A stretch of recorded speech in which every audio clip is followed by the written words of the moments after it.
Word target, 180 to 320. Ending hook style, numerical reveal plus framing that the channel will now explain the mechanism. It is 10 o'clock at night. A man, 58 years old, is sitting in a chair with a screen in front of him. He is tired in the way that tells the truth, the kind of tired that pulls at the muscles around the eyes. He notices it, and then he decides to stay up one more hour. The thought is reasonable. He will still get his sleep. He goes to bed most nights at 11, sometimes later, and he is always in bed for around 8 hours, and 8 hours is the number everyone agrees on. One more hour now, made up later. The arithmetic seems to balance.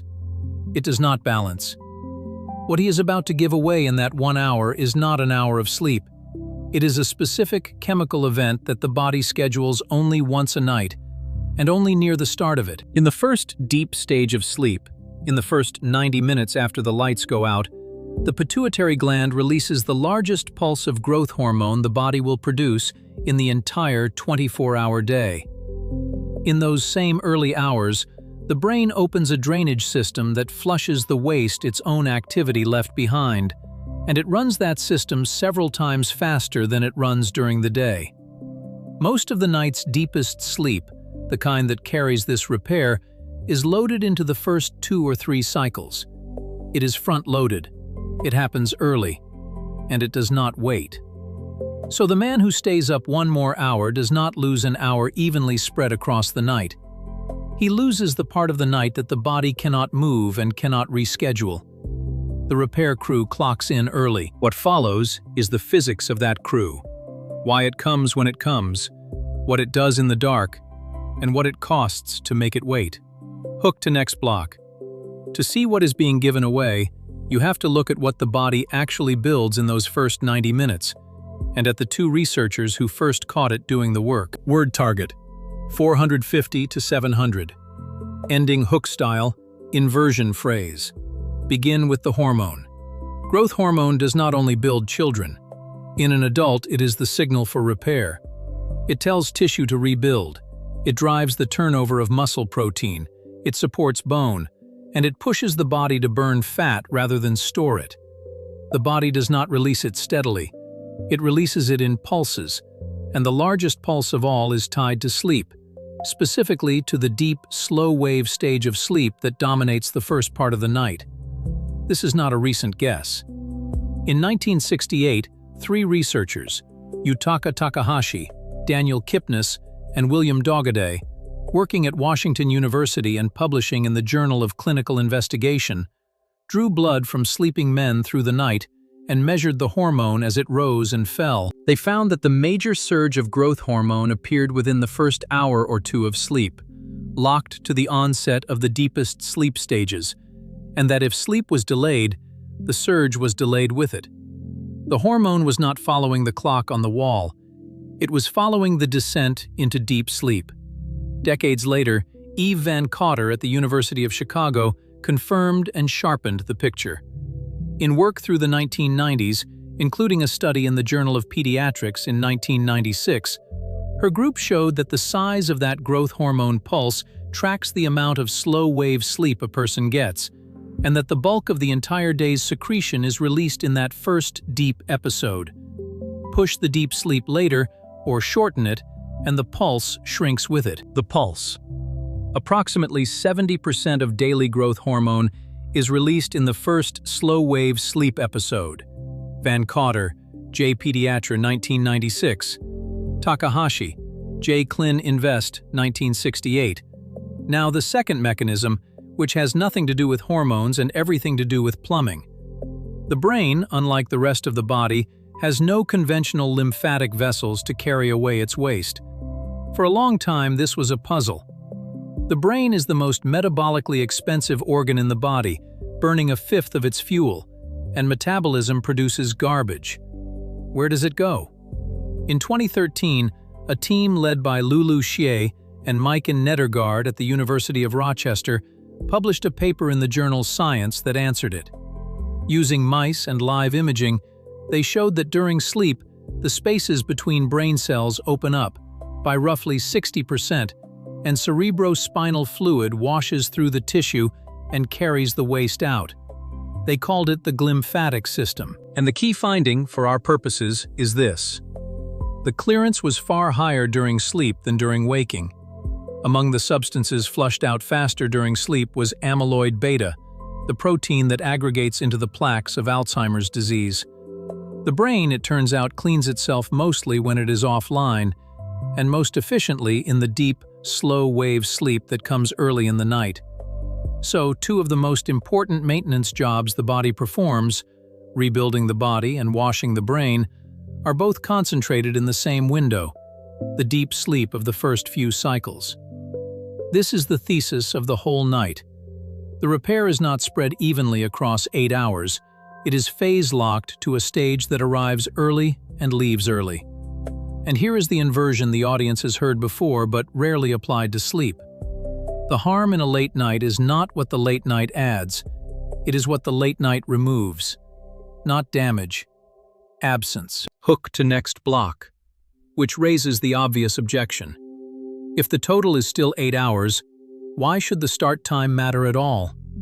The answer is that two identical 8-hour blocks are not chemically identical. Word target: 450 to 700.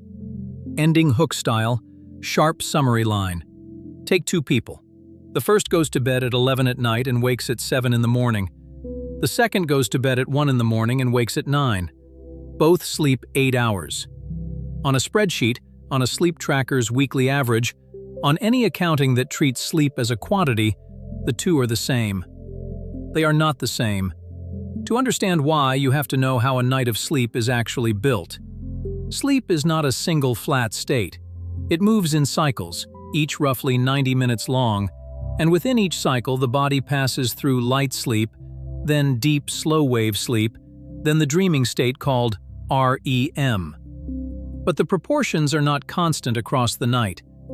The deep, slow-wave sleep is heaviest in the first cycle and lighter in each cycle after. By the last cycles before waking, there is almost no deep sleep left at all, and the time is filled mostly with REM and light stages. This is not random. The body front-loads its deepest sleep on purpose. Deep sleep is front-loaded. Cycle 1, Cycle 2, Cycle 3, Cycle 4, Cycle 5. Values equals 90, 70, 20, 8. 3 unit equals relative deep sleep per cycle. POS equals center. DUR equals 6 seconds. The reason it front-loads is a system called sleep homeostasis. Across the waking day, a kind of sleep pressure accumulates, and the depth of slow-wave sleep at night is proportional to how much pressure has built up. Alexander Borbély first framed this as the two-process model, and the work of Dirk-Jan Dijk and Charles Czeisler at Harvard measured it directly.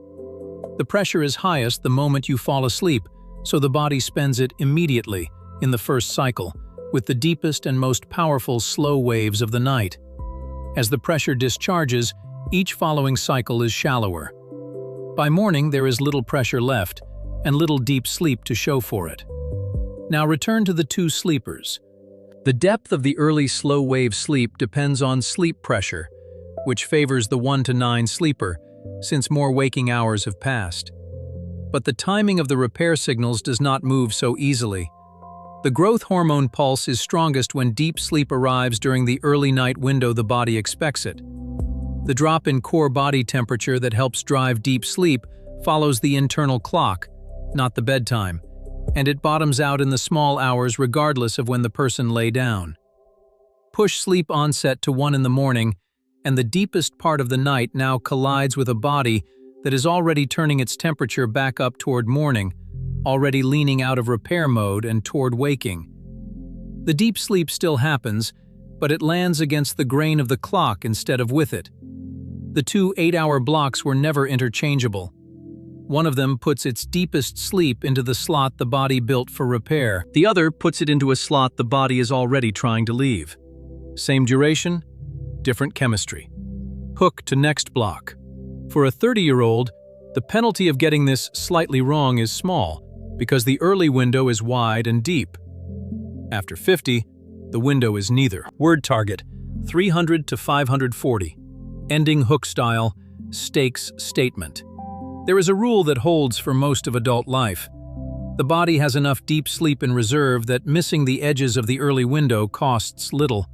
You can be a few minutes off, a half hour off, and the repair still gets done, because there is plenty of slow-wave sleep to give. This is the rule. After roughly 45 to 50, the rule develops an exception, and the exception is the whole point of this video. Slow-wave sleep does not stay constant across a lifetime. It declines, and it declines steeply, and it declines early. Working again with overnight blood sampling, Eve Van Cotter and her colleagues published a study in the Journal of the American Medical Association in 2000 that laid the numbers out across the decades of adult life. In healthy men, the proportion of the night spent in deep, slow-wave sleep fell from about 19% in early adulthood to around 3 to 4% by your 40s and 50s, and lower still after that. And the growth hormone pulse fell with it, in lockstep. As the slow waves flattened, the hormone of repair flattened too. The two declined together, on the same curve, decade by decade. Deep sleep by age: healthy men, age 16 to 25, age 36 to 50, values 19, 3.4, unit, percent of 19 to a deep slow-wave sleep. But were truly information without 4317. Now, other speakers, the Judy appointment Stracher discover was the cripple of deep pose information. Read that carefully, because it changes the math of the late night. A younger body has a wide, deep, early window and can afford to mistime the edges of it. An older body has a narrow, shallow one. There is less deep sleep in total, and what remains is packed even more tightly into the very first cycle, because that first cycle is where the strongest sleep pressure still forces it out. So the older the body, the more of its entire night's repair depends on the single early stretch of sleep, and the more it costs to push that stretch later or cut it short. This is the trap of the comment under every sleep video. I sleep my 8 hours and still wake unrepaired. For a body over 50, 8 badly timed hours can contain less true repair than 7 well-timed ones, because the deep sleep that carries the hormone and opens the drain has been pushed past the hour the body schedules it for. The hours were spent. The shift was missed. Hook to next block. Which means the intervention is not more sleep. It is earlier, protected sleep. And it is specific. Word target: 600 to 800. Ending hook style: timeline of measurable changes. The protocol has one job: get the body into deep sleep while the early window is still open, and do it on a schedule the body can predict. Everything below serves that single aim. Nothing here is a supplement, and nothing here costs money. First, the anchor. Choose a sleep onset time, and for the audience this video is built for, that time should fall before 11 at night, with the aim of being asleep, not merely in bed, while the early night repair window is at its widest. The exact minute matters less than the consistency. The internal clock that controls the temperature drop and the hormone timing is driven by regularity. A body that goes to sleep at the same time every night learns to begin lowering its core temperature and shifting toward deep sleep in anticipation of that time. A body with a different bedtime every night is asked to begin the descent cold, with no run-up, and it falls into deep sleep later and shallower. The single most powerful lever is the same lights-out time, weekends included. Second, speed the descent. The body's entry into deep sleep is gated by a falling core temperature, a drop of roughly 1 degree Fahrenheit between bedtime and the low point in the small hours. You can help that fall begin on time. Lower the temperature of the bedroom into the mid-60s Fahrenheit for most people, so the body sheds heat faster. A warm bath or shower an hour or two before bed sounds backward but works, because it pulls blood to the skin and the surface heat loss afterward drops the core temperature more steeply than if you had done nothing. The faster the core falls, the sooner deep sleep arrives, and the more of it lands inside the early window. Third, Protect the signal that ends the day. In the last hour or two before the anchor time, bring the light down. Not for comfort, but because bright light at the eyes in the evening delays the internal clock and pushes the whole repair window later. Dim the room. Pull the brightness of screens down or set them aside. The goal is to let the body read the evening as evening and begin its descent on time rather than forcing it to start late. Same onset time before 11 p.m. plus cooler room plus dim evening light equals deep sleep inside the early window. Notice what is not on this list. There is no instruction to sleep more, no target of 9 or 10 hours, no recovery sleep on the weekend to pay back the week. Banked late sleep does not refill the early window because the early window is defined by when it opens, not by how long you stay. A long Saturday morning in bed is mostly the light and REM sleep of the late cycles. It is rest. It is not the repair stage. The repair stage already came and went in the dark hours you were not yet asleep. Now the timeline, because this is a body, and a body responds on a measurable schedule. The first night you bring sleep onset earlier and cool the room, you will likely fall into deep sleep sooner, and a sleep tracker that measures deep sleep will tend to show more of it in the first part of the night, though a single night is noisy and not worth reading too closely. Within 1 to 2 weeks of holding the same onset time, the internal clock stabilizes around it. The temperature drop begins to anticipate bedtime, and the descent into deep sleep becomes faster and more reliable. Over weeks to months, the cumulative effect of catching the early window night after night is the part you cannot see on a tracker. The repair itself, the hormone pulse landing in its slot, the brain's drain running at full rate in the dark, the slow accumulation of mornings that feel less like recovery and more like readiness. Hook to next block. Which leaves one question worth sitting with. If the work is scheduled and the work is early, what exactly is sleep? Word target, 300 to 450. Ending hook style. Short, philosophical sentence echoing Feynman. There is a way of thinking about sleep that makes the late night feel harmless. Sleep as a battery. You drain it through the day, you charge it through the night, and as long as the total charge is high enough by morning, the source of the charge does not matter. 8 hours is 8 hours. Top it up whenever you can. By that picture, the man at 10 o'clock who stays up 1 more hour loses nothing, because he will plug in later, and the battery does not care what time it was filled. The battery is the wrong picture. A more accurate one is a maintenance crew. The crew does not work continuous shifts. It clocks in early, in the first deep cycles of the night, does the heaviest work first, rebuilds the tissue, runs the hormone, opens the drain and flushes the day's waste out of the brain, and then it leaves. The later hours of the night are not the crew working overtime, they are the building running on its own, dreaming, with the repair already done or not done.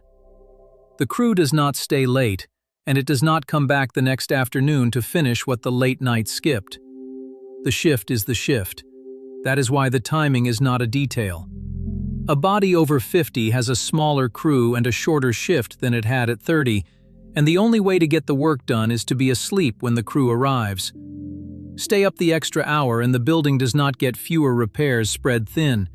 It gets a night where the heaviest work was scheduled for a room that was still occupied, still lit, still awake. The hours came later. The crew had already gone home. If this way of looking at the body is useful, the same logic runs through the larger schedule the whole system keeps, the one mapped in the hour-by-hour breakdown of the body's day, linked in the description. The night is one shift inside a longer rotation. Repair is not something the body does on demand. It is a shift, early, in the dark. And it only happens if you are already there when the crew clocks in.